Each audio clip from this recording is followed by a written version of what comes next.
Sa number 9, isa ka youth lounge kag co-working space para sa mga pamatanon sa Bacolod City ang inbuksan sa Ayala Malls Capital Central sinigid lamang nga hapon. Ginbuksan sining hapon ng youth lounge and co-working space sa 3rd floor sang Ayala Malls Capital Central nga bukas para sa mga pamatanon sa Bacolod. Haling las 10 ang aga tubtub las 7 sang gabi, Lunes tubtub Domingo nga adlaw.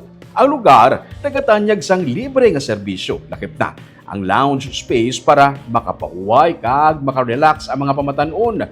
Study space nga angay para sa mga estudyante.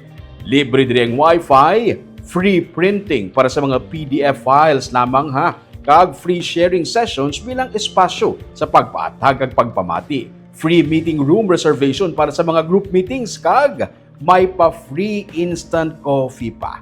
Makaakomoda ang lugar sang 40 tubtob 50 ka mga pamatanon nga luyag magamit sang pasilidad.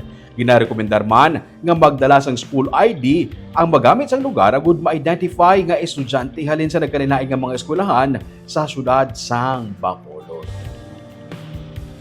Lounge and co-working space nga part din siya sang agenda ni Mayor Vega Sataya. Actually, this is the first time nga may youth lounge kita sa syudad sang Bacolod nga ang Bacolod LGU gidya ang naghimo kag naga-facilitate kag naga-maintain, and it is located diri sa 3rd floor sang Ayala beside langit sang aton nga satellite office or ang aton nga beso.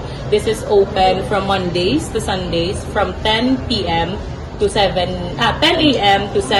p.m.